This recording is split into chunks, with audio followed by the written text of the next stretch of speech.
Hello friends, कैसे हैं आप लोग। स्वागत है आपका रोड टू सक्सेस की यूट्यूब चैनल पे।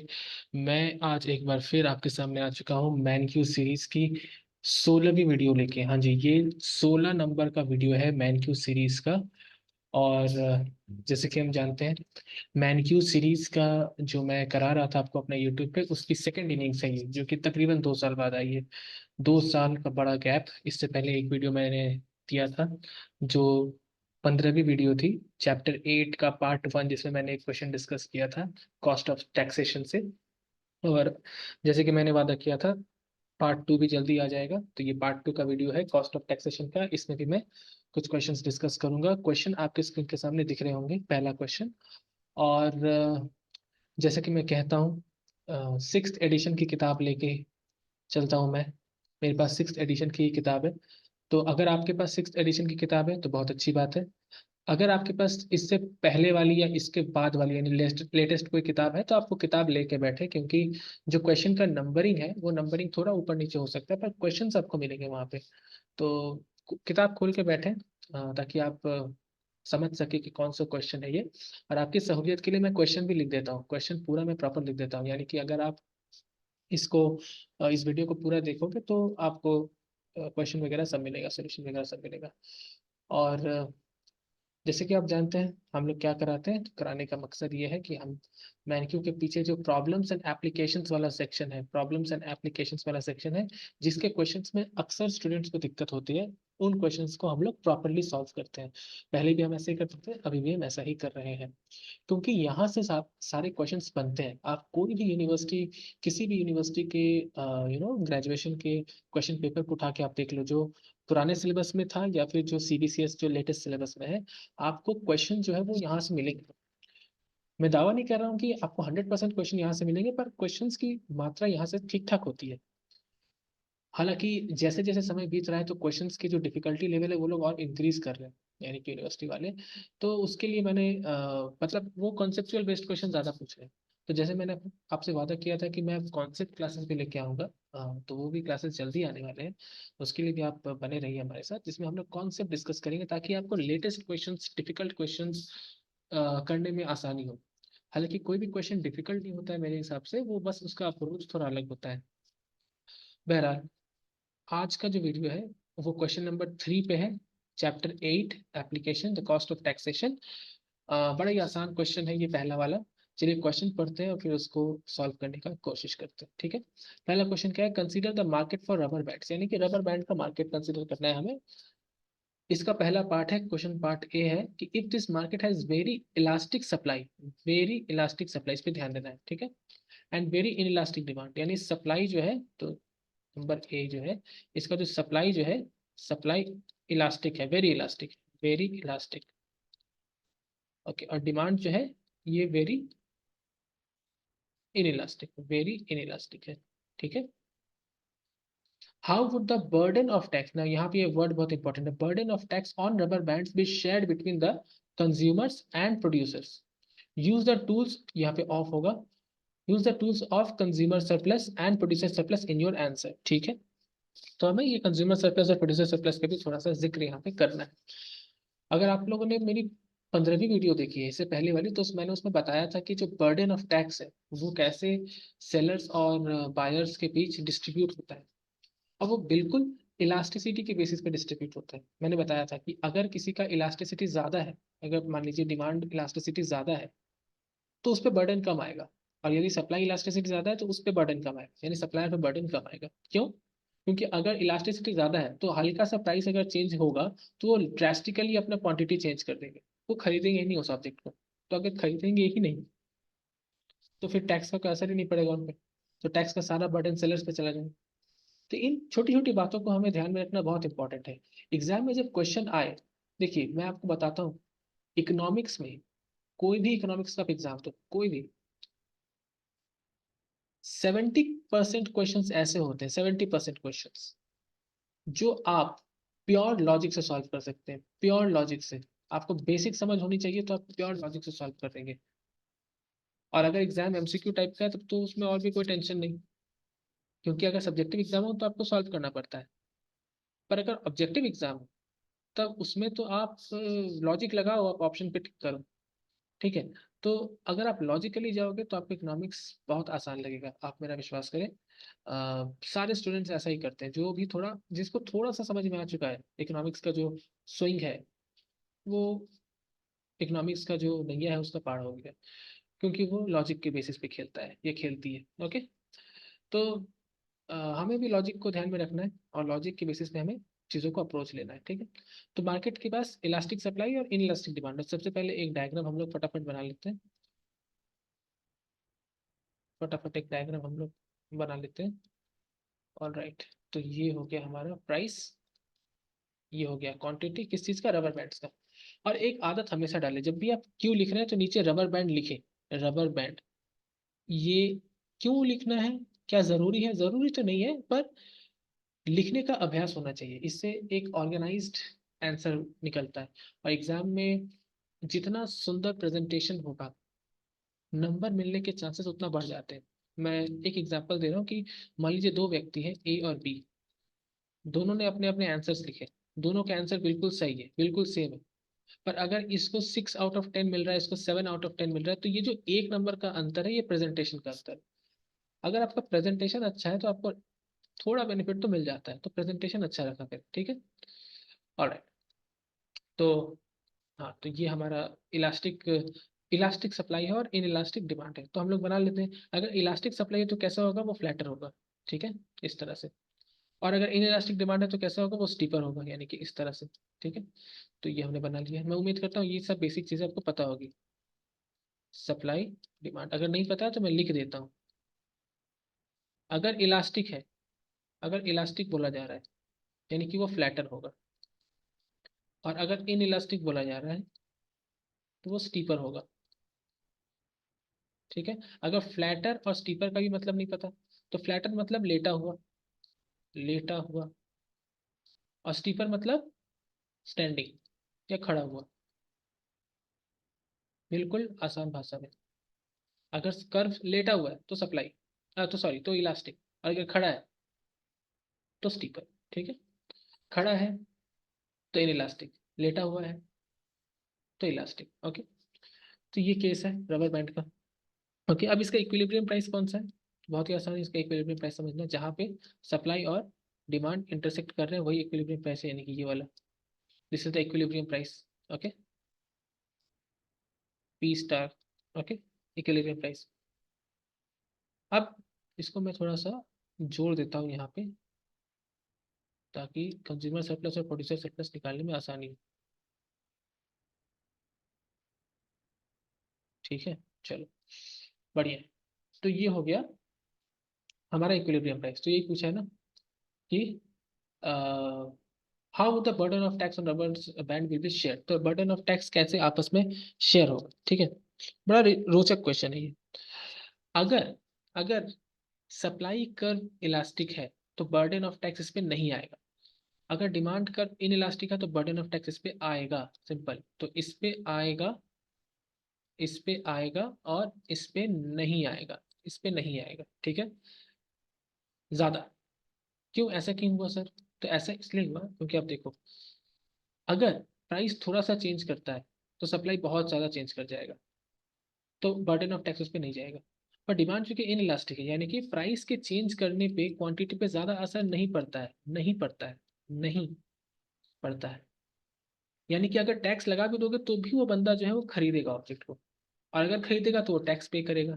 यानी कि ज़्यादा टैक्स का बर्डन किस पे आएगा, डिमांडर्स पे आएगा, यानी डिमांड पे आएगा। ओके। यानी ज़्यादा टैक्स का बर्डन डिमांड करता है। तो फर्स्ट करिए कि अगर टी अमाउंट ऑफ टैक्स लगा है, या फिर 5 रुपए का टैक्स लगा है, तो अगर पिछले वीडियो आपने देखा, 5 रुपए को कैसे डिवाइड करते हैं, सप्लाई डिमांड के बीच आपस में डिवाइड करते हैं। तो यहाँ पे एक सीधा लाइन में अगर खींचूं यहाँ से यहाँ तक, तो ये यहाँ पे जा रहा है और ये यहाँ पे आ रहा है। ठीक है।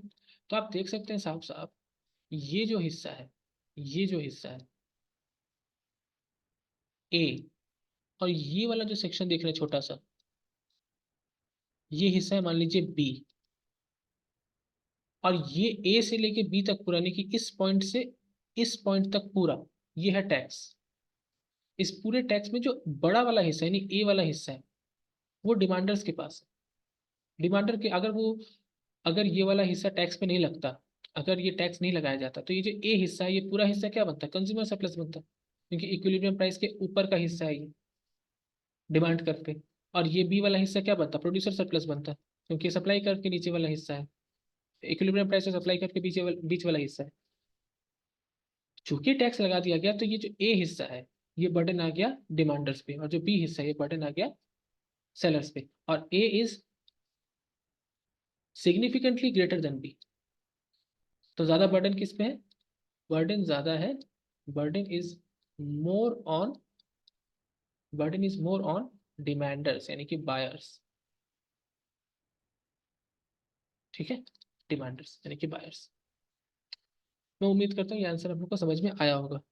अब बिल्कुल अगर इसका उल्टा कर दे, जो पार्ट बी में बोला गया है, very inelastic supply and very elastic demand, how the burden of tax will be distributed? Same same चीज। इसमें क्या है, बस उल्टा कर देना हम।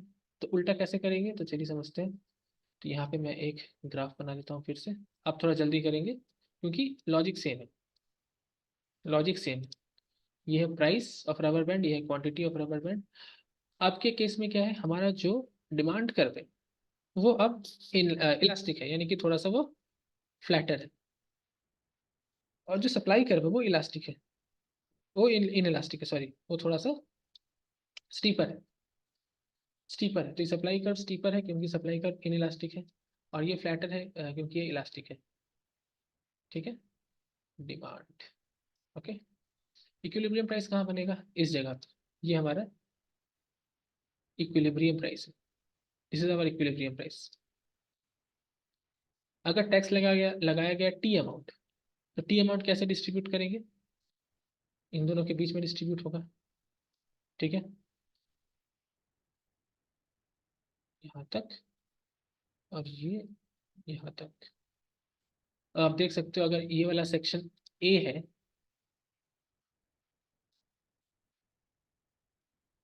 और ये सेक्शन बी है, ए कौन सा सेक्शन है? वो वो वाला सेक्शन है, ए वो वाला सेक्शन है जो अगर टैक्स नहीं लगता तो कंज्यूमर सरप्लस का हिस्सा होता। और बी वो वाला पोर्शन है जो अगर टैक्स नहीं लगता तो प्रोड्यूसर सरप्लस का हिस्सा होता। तो आप साफ तौर पर देख सकते हैं कि जो प्रोड्यूसर सरप्लस का हिस्सा है, उस हिस्से से बहुत ज्यादा अमाउंट में टैक्स जा रहा है, और जो कंज्यूमर सरप्लस का हिस्सा है उसमें से बहुत कम अमाउंट में टैक्स जा रहा है।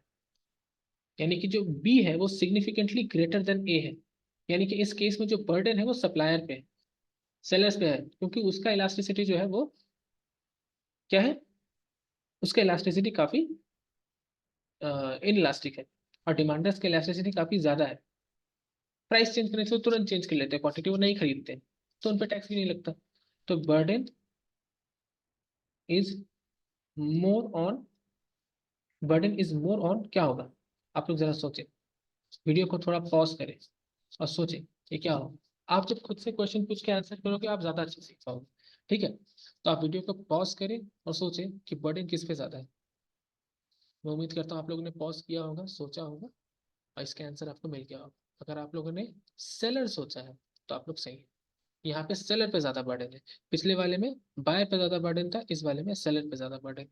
ठीक है, मैं उम्मीद करता हूँ ये क्वेश्चन आप लोग को समझ में आ गया होगा। बहुत ही आसान सा क्वेश्चन था, इसमें कुछ ज्यादा ये नहीं था, मतलब टेक्निकल नहीं था ये, बेसिक लॉजिक से भी हम लोग कर सकते हैं। ठीक है, और जैसे कि मैं बोलता हूँ दोस्तों, अगर इस वीडियो को देखते वक्त कहीं पे भी आपको लग रहा है कि ये वीडियो आपके लिए वर्दी है, या ये वीडियो आपको वैल्यू ऐड कर रहा है, आपकी नॉलेज को इंक्रीज कर रहा है, या आपको किसी भी तरह से मदद कर रहा है, तो प्लीज़ इसको लाइक ज़रूर करें।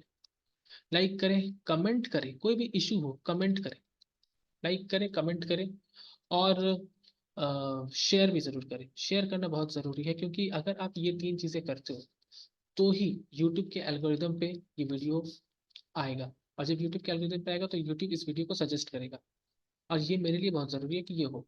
ठीक है, तो आप इसको ज़रूर कर सकते हो। एक छोटी सी रिक्वेस्ट है मेरी, आप तो आप लोगों से गुजारिश है कि आप इसको करो, और सब्सक्राइब भी कर दो, सब्सक्राइब भी कर दो। ये भी बहुत ज़रूरी है क्योंकि आपको नोटिफिकेशन मिले, क्योंकि अब वीडियोस जो है वो बहुत ही रेगुलरली आने वाली है, तो आपको लिए बहुत ज़रूरी है कि आप रेगुलरली अपडेटेड रहो। वरना अगर आप 5 दिन बाद आओगे वीडियो पे, चैनल पे, तो काफ़ी कुछ कवर हो जाएगा, तो उसके लिए आपको अपडेटेड रहना बहुत ज़रूरी है। ठीक है, तो ये लाइक, कमेंट, शेयर जरूर करो। कोई इशू है, कोई दिक्कत है तो कमेंट करके बताओ मुझे। ओके। और हर एक दिन मैं एक क्वेश्चन तो जरूर क्लास के बीच में पूछूंगा, तो आप उसको कमेंट पे जरूर आंसर देना। मैं क्यों कोई एक कमेंट को मैं पिन करूंगा। ठीक है। तो ये आप लोगों से मेरी छोटी सी गुजारिश है। ओके, तो चलिए आगे बढ़ते हैं अगले क्वेश्चन की तरफ। क्वेश्चन नंबर 7 क्या कह रहा है? The government places a tax on the purchase of socks. Socks यानी कि मोजा। मोजा मोजे पे सरकार ने टैक्स लगा दिया। अब उसके बाद क्या हो रहा है? 3 पार्ट में क्वेश्चन है, ए बी सी। पहला पार्ट क्या बोल रहा है? Illustrate the effect of this tax on equilibrium price quantity. जब मतलब इक्विलिब्रियम प्राइस एंड क्वांटिटी दोनों ही इक्विलिब्रियम पे पूछ रहे हैं in the stock market. Identify the following areas both before and after the imposition of tax. कौन कौन सा? Total spending by consumer, total revenue for producers, government tax revenue. तो पहला क्वेश्चन जो है 7 का, जो पहला क्वेश्चन है क्या पूछ रहा है कि अगर टैक्स लग गया तो इक्विलिब्रियम प्राइस और इक्विलिब्रियम क्वांटिटी पे क्या असर पड़ेगा, ये बताना है नंबर 1। नंबर 2 ये बताना है कि टोटल स्पेंडिंग, स्पेंडिंग कौन करेगा? जाहिर सी बात है कंज्यूमर्स करेंगे। Total spending by consumers, total revenue. अब रेवेन्यू किसका होगा? ये भी जाहिर सी बात है प्रोड्यूसर्स का होगा। Total revenue for producers, total revenue for producers और गवर्नमेंट टैक्स रेवेन्यू। इन तीनों पे क्या असर पड़ेगा बिफोर एंड आफ्टर टैक्स? तो इसका आंसर तो हमें साफ साफ समझ में आ रहा है। Before tax government tax revenue zero होगा, करेक्ट। और आफ्टर टैक्स जो भी टैक्स का अमाउंट है वो आएगा आपके पास। तो चलिए इसको समझते हैं, इसको समझने का प्रयास करते हैं। ठीक है, इसको समझने का प्रयास करते हैं। तो क्या बोल रहे हैं कि क्या होगा हमें समझना है, तो मैं एक डायग्राम के बेसिस पे समझाऊंगा। ठीक है, तो फटाफट एक डायग्राम बना लेते हैं। फटाफट एक डायग्राम बना लेते हैं। ये है प्राइस ऑफ स्टॉक्स, ये है क्वांटिटी ऑफ स्टॉक्स। अच्छा, तो लगे हाथ में आपका सवाल भी पूछ लेता हूं। हम लोग अक्सर सप्लाई डिमांड बनाने वक्त वाई एक्सिस पे प्राइस रखते हैं और एक्स एक्सिस पे क्वांटिटी रखते हैं। पर अगर आप डिमांड इक्वेशन या सप्लाई इक्वेशन देखेंगे तो उसमें जो डिपेंडेंट वेरिएबल है वो क्वांटिटी होता है। जैसे मान लीजिए Q is equal to A minus B P, ये डिमांड इक्वेशन है। यहाँ पे ये हमारा डिपेंडेंट वेरिएबल है, ये हमारा इंडिपेंडेंट वेरिएबल है। डिपेंडेंट वेरिएबल हमेशा वाई एक्सिस पे जाता है और इंडिपेंडेंट वेरिएबल हमेशा एक्स एक्सिस पे जाता है। ये बेसिक मैथमेटिक्स में हमने पढ़ा हुआ। तो अगर वाई एक्सिस पे डिपेंडेंट वेरिएबल और क्वांटिटी आना चाहिए तो हम लोग प्राइस क्यों लिखते हैं? नंबर 1। एक्स एक्सिस पे अगर इंडिपेंडेंट वेरिएबल जो कि प्राइस है वो आना चाहिए तो हम लोग यहाँ पे क्वांटिटी क्यों लिखते हैं? हम उल्टा क्यों लिखते हैं? ये आंसर मुझे चाहिए कमेंट में। आप मुझे बताइए उल्टा क्यों लिखते हैं। और कौन से इकोनॉमिस्ट ऐसे थे, कौन से इकोनॉमिस्ट ऐसे थे जिन्होंने ये जो प्रथा है ये शुरू करी थी? किसकी वजह से ये चीज हुआ कि प्राइस वाई एक्सिस पे आ गया और क्वांटिटी एक्स एक्सिस पे आ गया? नंबर 1, ये क्वेश्चन का आप जवाब देंगे कमेंट में, नंबर 1। नंबर 2, क्या कोई इकोनॉमिस्ट ऐसा है या ऐसे थे जिन्होंने उल्टा रखा, जिन्होंने मतलब सीधा ही रखा, यहाँ पे क्वांटिटी और यहाँ पे प्राइस रखा हो? क्या कोई ऐसे थे जिन्होंने ऐसा किया था? अगर हाँ तो उस इकोनॉमिस्ट का भी नाम बताएं।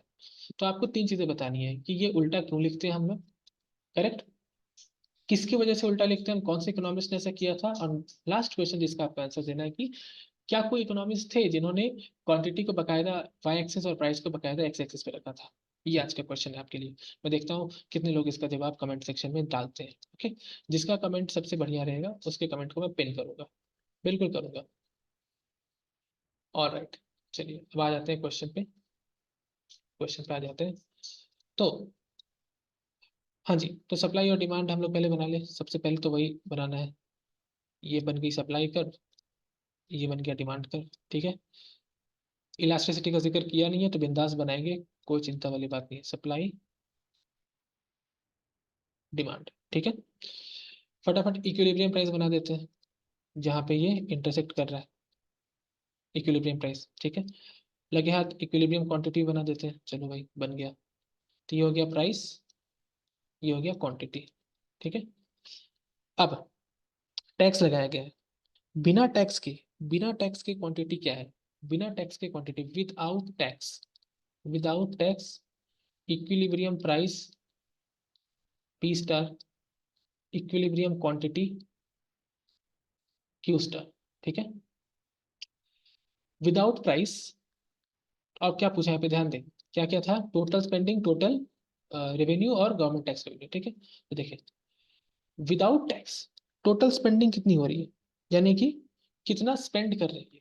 ओके, तो मैं अगर इसको नाम दूं ए बी सी डी, मैं इसको नाम देता हूँ। ठीक है, और इस पॉइंट को नाम देता हूँ ई। ठीक है, तो अब जरा गौर से देखिए कि जो कंज्यूमर स्पेंड कर रहा है, टोटल स्पेंडिंग जो कर रहा है कंज्यूमर, और जो टोटल रेवेन्यू रिसीव कर रहा है प्रोड्यूसर, वो बराबर है, वो बराबर है। क्या है वो? तो अगर आप देखें पी स्टार, अच्छा यहाँ करता हूँ मैं, वहां मैं समराइज करके लिखूंगा, पी स्टार और क्यू स्टार, अगर आप इसको मल्टीप्लाई करें, पी स्टार क्या है? प्राइस, यानी कि ये वाला सेक्शन, और क्यू स्टार क्या है? क्वांटिटी, यानी कि ये वाला सेक्शन। ठीक है, अगर आप इन दोनों को मल्टीप्लाई करें तो क्या आएगा? ये आएगा total spending bye the consumer and total revenue received by the producer. और ये किसका एरिया हो रहा है? ये एरिया हो रहा है ये पूरे का, ये वाला पूरा एरिया, ये जो आपको चरखुट दिख रहा है ये। मैं उम्मीद करता हूँ आप लोग ये बात समझ पा रहे होंगे। ये बी सी, यहाँ पे ओ ई, बी सी ओ ई, ये जो स्क्वायर है, इस स्क्वायर का पूरा एरिया जो है वो गवर्नमेंट, सॉरी, प्रोड्यूसर रेवेन्यू और कंज्यूमर स्पेंडिंग है। यानी कि consumer spending is equal to producer revenue is equal to B C O E is equal to P star Q star. ठीक है, ये हो गया, ये नंबर वन, ये नंबर टू, ये नंबर थ्री, और नंबर फोर जो है गवर्नमेंट रेवेन्यू जीरो होगा, क्योंकि टैक्स अगर लगा ही नहीं तो गवर्नमेंट रेवेन्यू होगा ही नहीं, तो government revenue will be zero. Okay, अब बोला है कि आफ्टर टैक्स क्या होगा, वो भी बताओ। आफ्टर टैक्स, तो आफ्टर टैक्स क्या होगा? एक वेज क्रिएट हो जाएगा, एक वेज क्रिएट होगा। चलिए वेज क्रिएट करते हैं, यानी कि आपस में डिस्ट्रीब्यूट होगा ये, यहाँ से यहाँ तक खींच दिया, यहाँ से यहाँ तक एक, फिर यहाँ से यहाँ तक एक। ठीक है, और तो जब टैक्स लगाया गया तो टैक्स का बर्डन आपस में शेयर हुआ, कुछ हिस्सा जो है वो डिमांड, यानी कि बायर्स ने लिया, और कुछ हिस्सा जो है वो सेलर्स ने लिया, आपस में शेयर हुआ।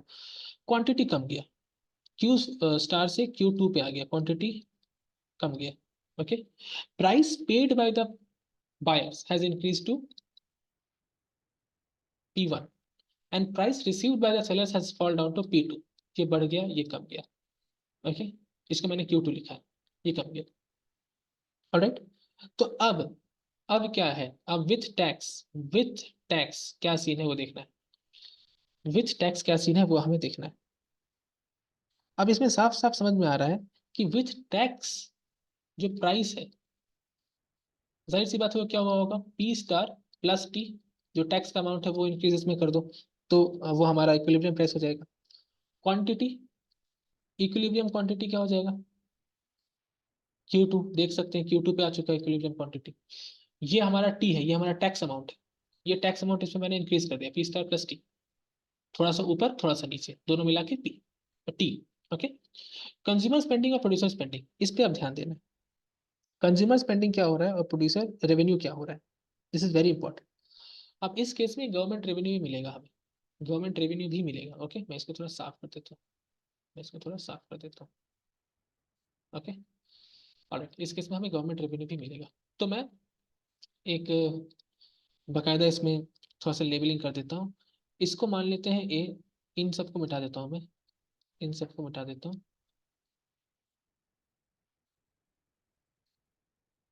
ठीक है, ये है मान लीजिए ए, ये है मान लीजिए बी, ये है सी, ये है डी, ये है एफ, और इस पार्ट को मैं मान लेता हूँ ई।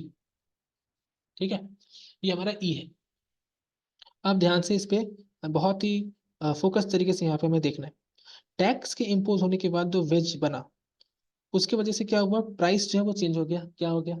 पी स्टार प्लस टैक्स हो गया, क्वांटिटी हो गया Q2, quantity has come to Q2। Now consumer कितना स्पेंड कर रहा है उस पर ध्यान दे, कंज्यूमर स्पेंडिंग, इस पे जरा सा ध्यान दे, कंज्यूमर स्पेंडिंग। सोच के देखें, कंज्यूमर क्या प्राइस पे कर रहा है, क्या वो पी स्टार पे कर रहा है? The answer is a big no. Consumer अब पी स्टार पे नहीं कर रहा है, कंज्यूमर अब P1 पे कर रहा है, राइट, P1, करेक्ट। और वो क्वांटिटी कितना खरीद रहा है, वो क्वांटिटी खरीद रहा है Q2, ये वाला क्वांटिटी Q2। तो P1 इंटू Q2, ये जो है ये कंज्यूमर स्पेंडिंग है, consumer spending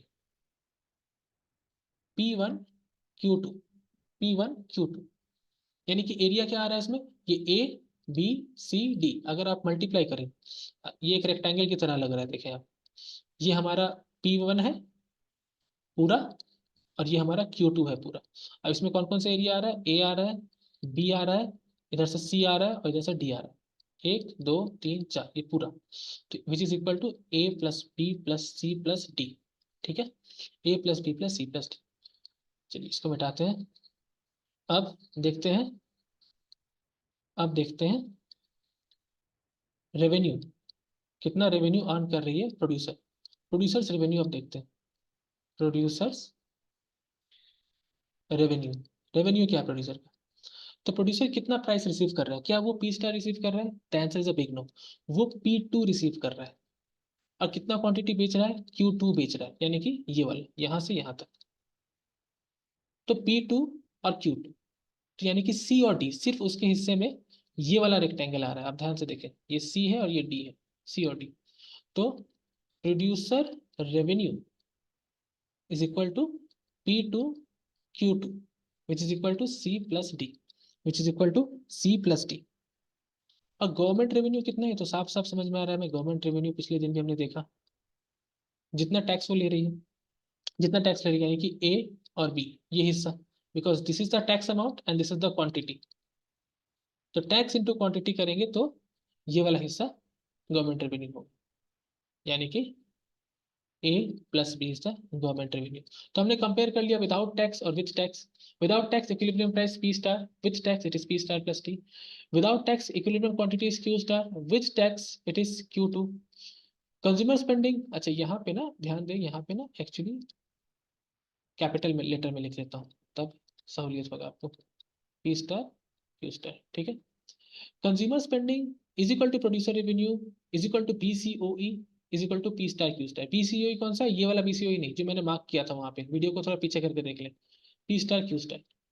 government revenue zero, which tax equilibrium price is P star plus T, equilibrium quantity is Q2, consumer spending is P1 Q2 which is A+B+C+D, producers revenue is P2 Q2 which is C plus D, government revenue is A plus B।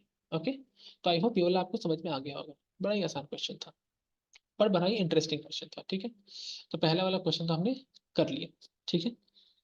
दूसरे question पे ध्यान देते हैं, does the price received by the producer rise और fall, can you tell whether the total receipt for the producers rise और fall, explain. तो ये बड़ा ही रोचक क्वेश्चन है, ये एक्चुअली इस क्वेश्चन का ही कंटिन्यूएशन क्वेश्चन है। क्या बोल रहे हैं कि प्रोड्यूसर जो प्राइस रिसीव करेगा वो बढ़ा है या कम है, तो आप यहाँ पे देख के बताएं मुझे, प्रोड्यूसर ने जो प्राइस रिसीव किया वो इंक्रीज हुआ या डिक्रीज हुआ? जाहिर सी बात है वो डिक्रीज हुआ, क्योंकि ये P स्टार था, यानी कि पहले प्रोड्यूसर को ये प्राइस मिलता था, पर टैक्स लगने के बाद आफ्टर टैक्स बायर्स P1 पे कर रहे हैं, बायर्स P1 पे कर रहे हैं, पर सेलर्स को मिल रहा है P2, तो प्राइस रिसीव जो है वो फॉल हुआ, वो P स्टार से फॉल करते हुए P2 पे गया। तो इस क्वेश्चन का आंसर क्या होगा, इस क्वेश्चन का आंसर होगा फॉल, फॉल हो रहा है। Can you tell whether the total receipt for producer rise और फॉल, तो प्रोड्यूसर का जो टोटल रिसिट है, टोटल रिसिट का मतलब क्या होता है, टोटल रिसिट का मतलब होता है टोटल रेवेन्यू, जितना पैसा आया उसके पास उसको रिसिट कहते हैं। तो अब क्या मैं ये कह सकता हूँ कि उसका टोटल रिसिट इंक्रीज किया या डिक्रीज किया? देखिए समझने वाली बात है, उसका प्राइस फॉल किया है, जो सेलर है उसका प्राइस फॉल किया है, ठीक है, यहाँ बनाता हूँ, जो सेलर है उसका प्राइस जो है, जो प्राइस वो रिसीव कर रहा है वो फॉल किया है, तो क्या उसका टोटल रिसीट भी फॉल करेगा? टोटल रिसीट भी फॉल करेगा, ये पूछ रहा है, फॉल करेगा क्या राइज करेगा? आपके दिमाग में ख्याल आ सकता है राइज कैसे करेगा, देखिए राइज कर सकता है, राइज कर सकता है अगर उसके प्राइस में फॉल होने के बाद अगर क्वांटिटी में इंक्रीज हो जाए किसी तरह से, तो रेवेन्यू इंक्रीज कर सकता है। तो हमें देखना है कि यहाँ पे क्या वैसा हो रहा है। ठीक है, विदाउट टैक्स, विदाउट टैक्स उसका जो रेवेन्यू था प्रोड्यूसर का वो क्या था, P star Q2। With tax जो रेवेन्यू है वो है P2 Q2। तो अगर आप कंपेयर करो, यहाँ पे Q2 तो सेम है, करेक्ट। यानी जो भी चेंज होगा, जो भी अंतर आएगा विदाउट टैक्स और विथ टैक्स के रेवेन्यू में, वो पी स्टार और P2 की वजह से आएगा। ये बात हम साफ तौर पर जानते हैं कि पी स्टार जो है वो P2 से बड़ा है। पी स्टार अगर P2 से बड़ा है, इन दोनों में अगर एक कॉमन टर्म Q2 मल्टीप्लाई कर दें तो भी ये बड़ा ही रहेगा, क्योंकि एक नंबर को हम बड़े नंबर पे मल्टीप्लाई कर रहे हैं और उसी नंबर को छोटे नंबर पे मल्टीप्लाई कर रहे हैं, तो जाहिर सी बात है ये बड़ा होगा। यानी विदाउट टैक्स जो रेवेन्यू है वो बड़ा है विथ टैक्स रेवेन्यू। यानी कि जो क्वेश्चन पूछा है टोटल रिसीट इंक्रीज करेगा या डिक्रीज करेगा, ये वाला, whether total receipt for producer rise और फॉल, तो इसका आंसर भी होगा फॉल, इट विल फॉल। लेकिन ये इंक्रीज भी कर सकता था, वो डिपेंड करता है इलास्टिसिटी पे, वो डिपेंड करता है इलास्टिसिटी पे, डिक्रीज इंक्रीज भी कर सकता था, इलास्टिसिटी पे डिपेंड करता है। ठीक है, मैं उम्मीद करता हूँ ये क्वेश्चन भी आप लोग को समझ में आया होगा। अगर आप लोग को कुछ समझ में ना आए, कोई पर्टिकुलर डाउट हो ही सकता है, ठीक है। देखिए हर स्टूडेंट, हर लर्नर एक जैसा नहीं होता। किसी लर्नर्स को तुरंत समझ में आता है, किसी लर्नर्स को टाइम लगता है। ठीक है, लर्नर्स जो है, लर्नर कैरेक्टरिस्टिक्स, वो कई तरह के लर्नर्स होते हैं। ठीक है, इसमें लर्निंग साइकोलॉजी में काफी सारे टर्म्स आते हैं, जैसे कंसेप्चुअल टेम्पो हो गया, कि लर्नर की सीखने की स्पीड कितनी है, उसको कंसेप्चुअल टेम्पो कहते हैं। फिर लर्नर का बैकग्राउंड हो गया, काफी चीजों पे डिपेंड करता है कि किस तरह के लर्नर्स है। तो देखिए, सीखने की स्पीड ऊपर नीचे सबकी हो सकती है। अगर किसी को कोई दिक्कत है तो मैं अपनी तरफ से पूरी कोशिश करता हूँ कि वो दिक्कत का समाधान मैं करूँ। तो आप लोग कमेंट सेक्शन में जरूर जरूर मुझे बताएं कि आपकी क्या समस्या है, कोई पर्टिकुलर चीज नहीं समझ में आया जरूर बताएं। देखिए चर्चा होनी चाहिए, डिस्कशन होनी चाहिए चीज़ों की, ठीक है। और इतना बढ़िया प्लेटफॉर्म है सोशल मीडिया, तो वहाँ तो हमें और भी डिस्कशन करनी चाहिए। तो आप बेझिझक कमेंट करें, ठीक है, कोई दिक्कत वाली बात नहीं है। कमेंट सेक्शन आपके लिए खुला है। तीसरे सवाल पे जाते हैं, does the price paid by the consumers rise और फॉल। तो ये सेम क्वेश्चन पूछ लिया है आप कंज्यूमर्स के पर्सपेक्टिव पे, तो आप लोग अभी समझ सकते हैं कंज्यूमर ने जो प्राइस पे किया, विथ टैक्स और विदाउट टैक्स, वो उसमें इंक्रीज हुआ या डिक्रीज हुआ। जाहिर सी बात है, विदाउट टैक्स कंज्यूमर क्या पे कर रहा था, without tax, without tax consumer पे कर रहा था P star, with tax consumer पे कर रहा है P1। और P1 जो है वो पी स्टार से बड़ा है, साफ समझ में आ रहा है यहाँ पे, P1 जो है वो पी स्टार से बड़ा है, करेक्ट। यानी कि ये जो क्वेश्चन पूछा है कि does the price paid by the consumer rise और fall, so it rise, increase हुआ।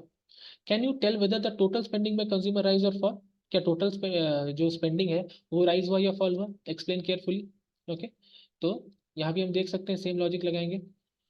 विदाउट टैक्स जो स्पेंडिंग था वो कितना था, विदाउट टैक्स जो स्पेंडिंग था वो कितना था, वो था अच्छा एक चीज, हाँ एक चीज है जो यहाँ मुझे बताना होगा, right right right, this one is correct. देखिए विदाउट टैक्स जो है, now this is very important, okay, this is very important. यहाँ पे एक चीज मुझे बताना होगा, without tax actually quantity was not Q2, without tax quantity was not Q2, it was Q, it was Q star. ध्यान देने वाली बात है, it was Q star. After tax it was Q2। देखिए ये कैच है, without tax it was Q star, tax के पहले इट वाज Q स्टार, ये था टोटल रेवेन्यू सेलर का। और after tax it is P2 Q2। Okay, now this is what I was talking about, ये बढ़ भी सकता है, ये बढ़ भी सकता है। अब यहाँ पे हमें देखना है, यहाँ पे हमें देखना है, इसको मैं थोड़ा साफ कर देता हूँ, इसको मैं सॉरी, इसको मैं थोड़ा साफ कर देता हूँ।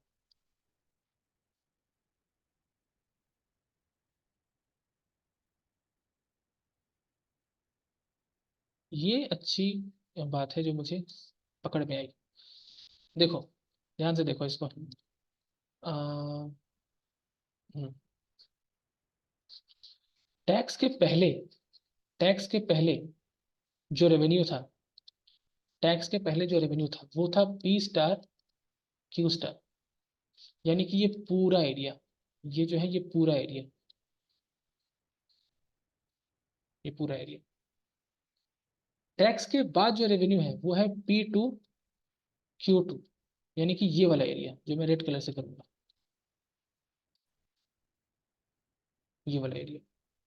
टैक्स के पहले पूरा एरिया था ये पी स्टार क्यू स्टार, पूरा रेवेन्यू था। टैक्स के बाद सिर्फ पी टू क्यू टू हुआ। एरिया से समझ में आ रहा है कि पी टू क्यू टू छोटा है पी स्टार क्यू स्टार से, छोटा है, डेफिनेटली छोटा है, एरिया से समझ में आ रहा है। तो हमारा आंसर सही था, पर ये एक्सप्लेनेशन जानना जरूरी है। आंसर वाज करेक्ट कि हाँ it will fall, but explanation ये वाला जरूरी है कि पहले क्यू स्टार था फिर क्यू है फिर क्यू टू है। ओके, सो ये मेरे ध्यान से निकल गया था, मैंने बता दिया इसको। ओके, अब यहाँ आते हैं इस वाले में। कंज्यूमर की स्पेंडिंग विदाउट बिफोर टैक्स क्या थी? पी स्टार क्यू स्टार, ये स्पेंडिंग थी। विच टैक्स स्पेंडिंग क्या हो गई? विच टैक्स स्पेंडिंग हो गई पी वन क्यू टू। देखते हैं कौन सा बड़ा है कौन सा छोटा है। देखिए, कंज्यूमर की स्पेंडिंग पहले क्या थी? ये वाला पूरा एरिया, ये पूरा एरिया, करेक्ट। मैं इसको फिर से दिखाता हूँ आप लोग को। मैं पूरी कोशिश करूंगा कि आप लोगों को कंफ्यूजन ना हो। हर बार डायग्राम मैं वापस से बना दूंगा, मुझे एक्स्ट्रा खटने में कोई दिक्कत नहीं है, बस आप लोग को कॉन्सेप्ट समझ में आना चाहिए, ठीक है। देखिए, टैक्स के पहले टैक्स के पहले जो रेवेन्यू था, सॉरी जो स्पेंडिंग था कंज्यूमर का, वो कौन सा था? वो पी स्टार क्यू स्टार, यानी कि ये वाला जो स्क्वायर है ये पूरा था, ठीक है, ये स्क्वायर पूरा। टैक्स लगने के बाद टैक्स लगने के बाद वो हो गया P one Q two, P one Q two यानी कि ये वाला हिस्सा, ठीक है। अब यहाँ पे थोड़ा सोचना पड़ेगा हमें, थोड़ा सोचना पड़ेगा। ये पेचीदा है, ये पेचीदा है। कंज्यूमर प्रोड्यूसर में तो साफ समझ में आ गया कि भाई कम रहा है, लेकिन इसमें समझ में साफ नहीं आएगा। आप जरा ध्यान से देखो, ये ये ये ये ये जो एरिया है, ये वाला area, A B C D, और ये जो एरिया है ये प्राइस ये पे कर रहा है। P one, this is P star, this is Q star, this is Q two. ये जो एरिया है ई एफ जी डी, तो जो ई एफ जी डी है, ई एफ जी डी है और ए बी सी डी है, इसमें से बड़ा कौन सा है छोटा कौन सा बताना मुश्किल है। कुछ लोग ये बोल सकते हैं कि देखो भाई ए बी सी डी बड़ा लग रहा है क्योंकि ये चौड़ा है, लेकिन भाई ई एफ जी डी लंबा भी तो है, उसका लेंथ भी तो ज्यादा है। ई एफ जी डी में लेंथ जो है वो ज्यादा है, ब्रेथ जो है वो कम है। ए बी सी डी में ब्रेथ जो है वो ज्यादा है, लेंथ जो है वो कम है, राइट। और एरिया कैसे निकलता है? लेंथ इंटू ब्रेथ से निकलता है, लेंथ इंटू ब्रेथ से निकलता है। तो इस वाले में ये कह पाना मुश्किल है कि कौन सा ज्यादा है कौन सा कम है। हम नहीं कह सकते क्योंकि हमारे पास वो मेजरमेंट्स नहीं है। अगर हमारे पास मेजरमेंट रहता ना 5 centimetre 10 centimetre, 5 rupees 10 rupees, 10 quantity 5 quantity, तो हम कैलकुलेट कर लेते। पर यहाँ पे मेजरमेंट नहीं है तो बताना मुश्किल है। तो ये कंप्लीटली डिपेंड करता है इलास्टिसिटी के ऊपर, इलास्टिसिटी के ऊपर डिपेंड करता है, जो मैं कह रहा था थोड़ी देर पहले, जो मैं थोड़ी देर पहले कह रहा था। यहाँ पे अगर आप ध्यान दो, अगर आप इस वाले फिगर पे ध्यान दो, अगर मैं यहाँ से इस कर्व को मिटा दूं, है ना, यही कर्व तो आपको कंफ्यूजन कर रहा था ना, ये कर्व मैंने मिटा दिया। आपको कंपेयर करना है आप किस पे? आपको कंपेयर करना है इस काले वाले क्या बोलते हैं, स्क्वायर पे, और कंपेयर करना है इस लाल वाले स्क्वायर पे। चलो इसको मैं लाल कर देता हूँ। काले वाले स्क्वायर पे और लाल वाले स्क्वायर पे कंपेयर करना है। इन दोनों में ये वाला हिस्सा कॉमन है, ये हिस्सा कॉमन है। अब कौन सा स्क्वायर बड़ा है, कौन सा रेक्टेंगल बड़ा है, ये समझने के लिए हमें कंपेयर करना पड़ेगा ये हिस्सा और ये हिस्सा, इस हिस्से और इस हिस्से में कंपेयर करना पड़ेगा। ये वाला हिस्सा अगर, यानी कि इफ, इसको मैं अगर एक्स नाम दे दूं, ई एफ एक्स ए अगर बड़ा हुआ, देन एक्स बी सी जी, अगर ई एफ एक्स से एक्स बी सी जी से बड़ा हुआ, यानी कि हम कह सकते हैं कि ई एफ डी जी बड़ा होगा then A B C D. अगर ये हिस्सा देखिए, ये वाला हिस्सा तो कॉमन है, ये तो कॉमन हिस्सा है, ये कॉमन हिस्सा है, राइट। अगर ये हिस्सा इस हिस्से से बड़ा हुआ तो जाहिर सी बात है ये ई एफ डी जी वाला जो रेक्टेंगल है वो ए बी सी डी वाले रेक्टेंगल से बड़ा होगा। और अगर ई एफ डी जी वाला रेक्टेंगल बड़ा बड़ा हुआ ए बी सी डी से, यानी कि विदाउट टैक्स वाला सेक्शन जो है, सॉरी, विथ टैक्स वाला सेक्शन जो है वो बड़ा हो गया। विथ टैक्स वाला सेक्शन जो है वो बड़ा हो गया देन विदाउट टैक्स वाला सेक्शन। यानी कि हम कह सकते हैं कंज्यूमर स्पेंडिंग बढ़ा है, इंक्रीज किया कंज्यूमर स्पेंडिंग टैक्स लगने के बाद। पर अगर but if E F X A is less than X B C G, तो क्या होगा? तो आपका जो ए बी सी डी वाला जो रेक्टेंगल है वो बड़ा हो जाएगा then E F D G. In that case हम क्या कहेंगे कि विथ टैक्स वाला जो स्पेंडिंग है वो लेस देन है विदाउट टैक्स वाला स्पेंडिंग। यानी कि इन दैट केस हम कहेंगे कि स्पेंडिंग कमा है टैक्स लगने के बाद। तो स्पेंडिंग जो है वो बढ़ा है या कमा है, इंक्रीज किया है या डिक्रीज किया है, ये डिपेंड करता है इलास्टिसिटी पे। ये डिपेंड करता है इलास्टिसिटी, ये इलास्टिसिटी पे डिपेंड करता है। जैसे कि इस तरह से समझ लीजिए, आप अपने आंसर में ऐसे एक्सप्लेन कर सकते हैं, इस तरह से एक्सप्लेन कर सकते हैं, इफ वाले कंडीशन से, इफ वाले कंडीशन से आप एक्सप्लेन कर सकते हैं। इससे एग्जामिनर एक्चुअली इंप्रेस होगा, क्योंकि इस तरह से शायद ही कोई एक्सप्लेन करता होगा। ओके, वो डायग्राम बेस पे स्टूडेंट्स जाते हैं, पर आप इस तरह से समझाओगे तो ज़्यादा बेहतर रिस्पॉन्स मिलेगा आपको। यहाँ पे आप देखें, नोटिस करें जरा सा। मान लीजिए जो सप्लाई कर्व है वो ऐसा है, इस तरीके का सप्लाई कर्व है, ठीक है। और जो डिमांड कर्व है वो थोड़ा सा फ्लैटर है, ठीक है। ये डिमांड कर्व है, ये सप्लाई कर्व। इस केस में अगर ये हमारा क्यू स्टार हो गया, पी स्टार हो गया, टैक्स लगाया हमने तो ये वाला हिस्सा हुआ P1 P2 Q2। अब नोटिस करिए, अब नोटिस करिए, टैक्स लगने से पहले, टैक्स लगने से पहले वाला हिस्सा कौन सा है? वो है ये P स्टार और Q स्टार, यानी कि A B C D, ये विदाउट टैक्स का स्पेंडिंग है। A B C D। With tax का स्पेंडिंग कौन सा है? X Y Z D। X Y Z D, ये विदाउट टैक्स का, सॉरी विथ टैक्स का, और ये विदाउट टैक्स का। अब अगर मैं इन दोनों को हटा दूं कंपेयर करने के लिए, जैसे कंपेयर हमने किया था, हटा दीजिए ये सब चीज़ों को हटा दीजिए, अब कंपेयर करिए। नाउ कंपेयर इट, क्या लग रहा है? ए बी सी डी और एक्स वाई जेड डी में बड़ा कौन सा है? कौन सा बड़ा है? इसमें आप साफ समझ पा रहे हैं कि ये जो हिस्सा ही ज्यादा बड़ा नजर आ रहा है देन ये वाला हिस्सा, करेक्ट। ये हिस्सा कहाँ से आ रहा है? ये आ रहा है विथ टैक्स वाले हिस्से से, और ये आ रहा है विदाउट टैक्स वाले हिस्से से। तो साफ तौर पे समझ में आ रहा है इस डायग्राम में कि जो विथ टैक्स वाला स्पेंडिंग है वो ज्यादा है, वो बड़ा है। विथ टैक्स वाला जो स्पेंडिंग है वो बड़ा है देन विदाउट टैक्स, यानी टैक्स लगने से स्पेंडिंग बढ़ गया, टैक्स लगने से स्पेंडिंग बढ़ गया। इस डायग्राम में बेहतर क्यों समझ में आया? क्योंकि इसमें मैंने इलास्टिसिटी को एकदम एक्सट्रीम पोजीशन पे ले जाके आपको सिखाया, इलास्टिक इन इलास्टिक।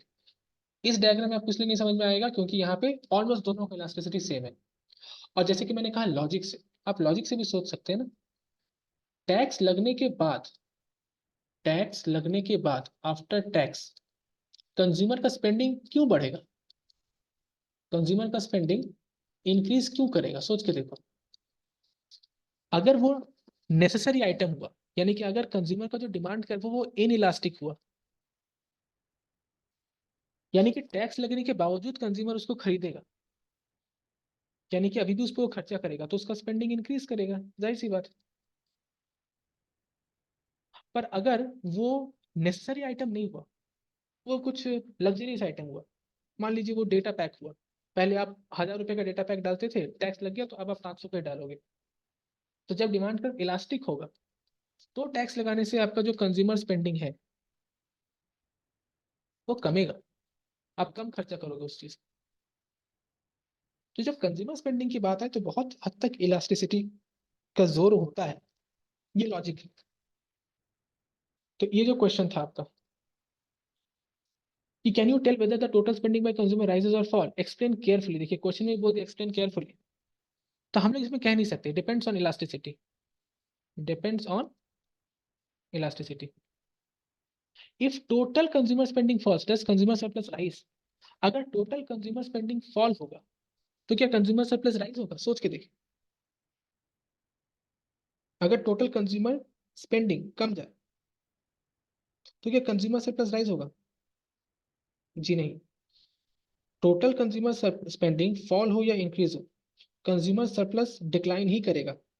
क्यों? क्योंकि प्राइस इंक्रीज हुआ है और क्वांटिटी डिक्रीज हुआ है, जाहिर सी बात है। तो कंज्यूमर स्पेंडिंग बढ़े, कंज्यूमर स्पेंडिंग बढ़े, इंक्रीज करे या डिक्रीज करे, उससे फर्क ही नहीं पड़ता।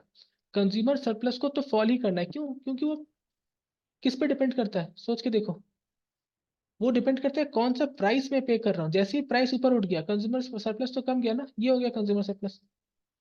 पहले ये पूरा ट्रायंगल का कंज्यूमर सरप्लस मिल रहा था उसको, और जैसे ही प्राइस इंक्रीज कर गया, जैसे ही प्राइस इंक्रीज कर गया कंज्यूमर सरप्लस बस इतना हिस्सा हो गया, राइट, ये वाला हिस्सा हो गया कंज्यूमर सरप्लस। कंज्यूमर सरप्लस को तो फॉल ही करना है, right, so it will fall. तो ये तीसरा क्वेश्चन भी हमने सॉल्व किया। तो आप देख सकते हैं कितना टेक्निकल क्वेश्चन है इसमें, कितना सोचने वाला क्वेश्चन है।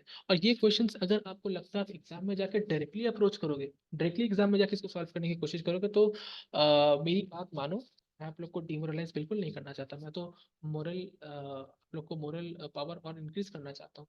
लेकिन हकीकत के साथ, हकीकत यह है कि अगर आप लोग ऐसे क्वेश्चंस को डायरेक्टली एग्जाम में सॉल्व करोगे तो बहुत दिक्कत हो जाएगा। आप एक क्वेश्चन में उलझ के रह जाओगे, आप दूसरे क्वेश्चन सॉल्व ही नहीं कर पाओगे। मैं मानता हूँ कि वो लोग तीनों क्वेश्चंस नहीं देंगे, वो शायद इनमें से कोई दो क्वेश्चन देंगे या सिर्फ एक क्वेश्चन देंगे, पर तब भी आपको सोचना पड़ेगा। माइक्रो इकोनॉमिक्स में टाइम लगता है क्योंकि आपको डायग्राम्स बनाने पड़ते हैं, कुछ क्वेश्चंस में न्यूमेरिकल्स रहते हैं, so you have to take everything into account.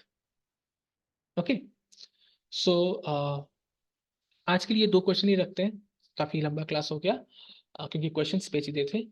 और इसके बाद इसका एक और पार्ट में बनाऊंगा, 3 पार्ट में बनाने का सोच रहा था इस चैप्टर का। उसके बाद हम लोग अगले चैप्टर में जाएंगे, चैप्टर 9 में। और जैसे कि मैंने कहा, अगर आपको वाकई लगा कि ऐसे क्वेश्चंस बहुत इंपॉर्टेंट है आपके लिए, और कोई है यूट्यूब पे जो आपको ऐसे क्वेश्चंस करा रहा है, सॉल्व करा रहा है, तो प्लीज इसे लाइक करें, शेयर करें अपने दोस्तों में, दोस्त भी सीखें, कमेंट करें, ठीक है, और सब्सक्राइब भी करें, ये बहुत ज़रूरी है, सब्सक्राइब भी करें, बहुत ज़रूरी है। ठीक है, अगर आप ऐसा करते हैं तो ही आप सीख पाओगे। ओके, तो ही आप, मुझे भी मोटिवेशन रहेगा कराने का। ठीक है, तो ये आप जरूर करें, और जो क्वेश्चन मैंने पूछा है उस क्वेश्चन का भी जवाब दें, किसी एक कमेंट को मैं पिन करूंगा जिसका सबसे अच्छा रहेगा। ओके, तो थैंक यू वेरी मच, मिलते हैं अगले वीडियो में, पार्ट 3 में मिलते हैं, 17वीं वीडियो ऑफ मैन की सीरीज में मिलते हैं। तब तक के लिए बहुत बहुत धन्यवाद। पढ़ते रहें, सीखते रहें, बहुत ज़रूरी है। ठीक है, चलिए, बाय बाय।